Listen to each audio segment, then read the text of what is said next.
Saudações, eu sou o Android. Neste dia eu vou fazer 5 artes de mangás que eu gosto, 5 artes de mangás que eu não gosto. E a ordem vai ser assim: um que eu gosto, um que eu não gosto, um que eu gosto, um que eu não gosto. Mas caso se perca, presta atenção: se esse ícone aparecer, quer dizer que eu gosto. Mas se esse ícone aparecer, quer dizer que eu não gosto. Então quem deu a sugestão vai estar na descrição. Chega de enrolação e vamos lá. A arte do Osamu Tezuka. Bem, vamos começar pelo peso histórico, porque foi graças a ele que ele impulsionou o mercado de mangás e animes que temos hoje em dia.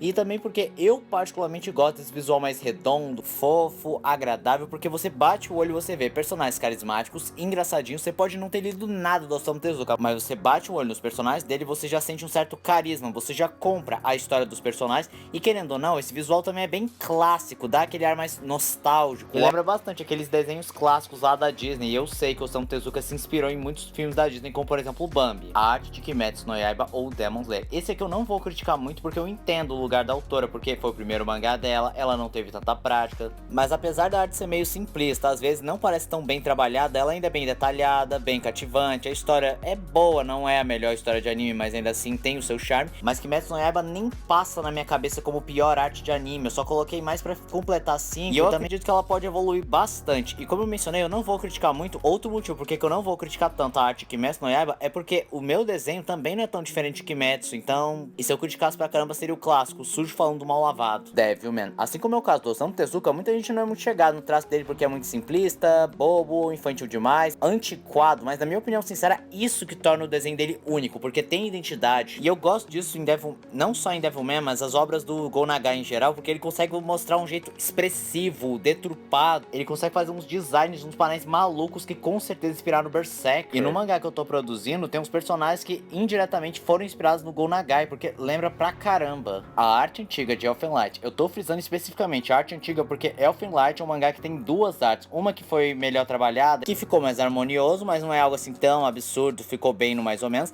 Mas o que chama atenção é a arte mais antiga, que era meio simplista, meio feia em algumas ocasiões. Eu acredito que o autor não tinha experiência com mangás, ele não tinha treinado bastante, não tinha estudado, se aprimorado, e ele tava aprendendo na hora, sabe? Mas mais uma vez, eu também não vou criticar muito porque eu tô mais ou menos nesse barco. Nanatsu no Taizai ou Sete Pecados Capitais. Vamos começar com a identidade visual do autor, que é bem característica, tipo, isso é um ponto muito positivo, porque a indústria de mangás e animes estão bem genérica ultimamente, mas o que pra mim é simplesmente fantástico é que ele consegue fazer uma arte competente, com todos os fundamentos do desenho, mas o que é mais impressionante é que ele faz isso tudo sozinho, e lembrando que Nanatsu no Taizai era semanal e ele não sacrificava a qualidade técnica. É só uma pena que a história de Nanatsu acaba ficando bem ruim de um ponto específico, tanto por culpa do anime e animação ferrada, como também decisões do autor.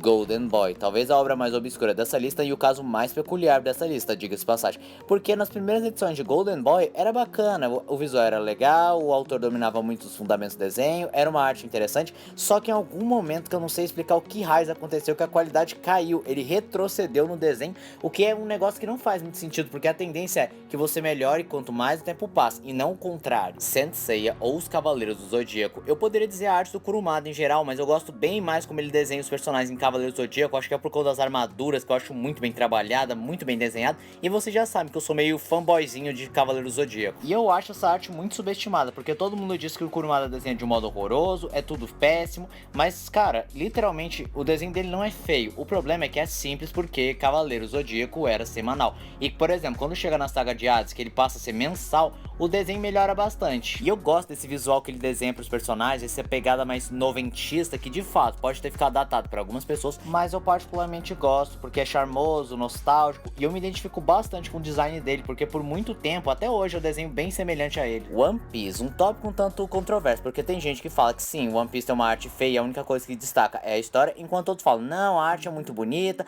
não sei o que mais, mas na minha opinião, não é uma arte que fere os meus olhos, mas também não seria uma arte que eu falaria, top 10 melhores artes dos animes. Não, tá longe. Porque tem certas coisas que ele desenha que eu particularmente não gosto, como a famosa anatomia de One Piece, que me incomoda um pouco em alguns personagens, outro eu acho até ok, mas o que eu acho que está sendo um dos maiores problemas de One Piece chama-se composição, porque é muito poluído visualmente, porque é muito personagem, é muita coisa que acontece, é muita coisa, e não tem problema ter vários elementos, vários personagens, vários acontecimentos numa única cena, mas você tem que distribuir muito bem e saber o que exatamente você está fazendo. O Oda até domina, mas dentro do mangá de One Piece ele não consegue fazer isso porque são quadros muito pequenos. pequeno. E quando a composição tá muito poluída e muito mal executada, geralmente você pode provocar uma poluição visual na pessoa, pode fazer com que a pessoa desista, sinta uma, como é que eu posso dizer, um sufoco mental. E convenhamos que é muito frustrante você ficar horas desenhando uma composição, desenhando cenário, acertando a perspectiva, colocando o personagem lá, fazendo não sei o que mais, pra pessoa simplesmente só virar a página, então não vale a pena ser tão trabalhado. Hokuto no Ken, First of North Star. De uns anos pra cá eu passei a admirar bastante essa obra que é considerada o pai ou o avô do Shounen, e eu achava os desenhos muito bom, muito bem trabalhado, muito bem estruturado, principalmente quando vê aquelas capas pintadas com caneta marcadora. Mas o que me fez admirar a arte Hokuto no Ken foram 3 detalhes específicos. A primeira,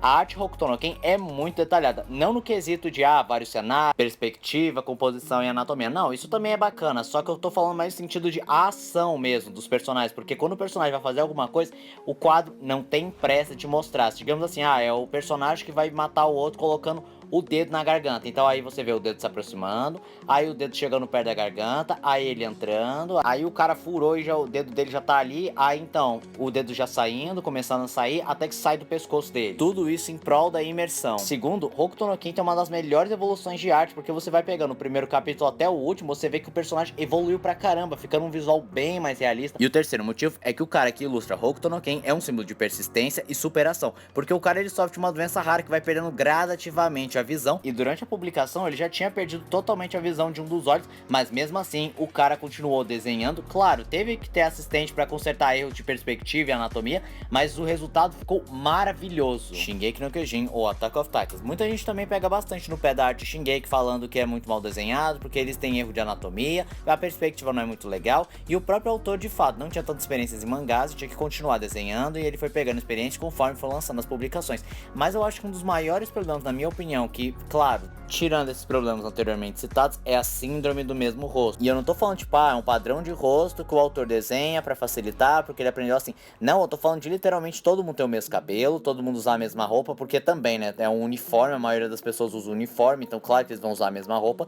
Mas assim, além do rosto, que é muito semelhante, todo mundo tem praticamente o mesmo cabelo. Também não ajuda bastante quando você tá lendo um mangá monocromático, que aí piora ainda mais, que todo mundo fica ainda mais parecido. E esse foi o vídeo de hoje. Se você gostou do vídeo, se inscreva no canal, compartilhe o vídeo, comente, dê seu like, dê sugestões de que vocês querem ver aqui no canal. Também não esqueçam de ativar as notificações, chave de like, caso gostem dos vídeos.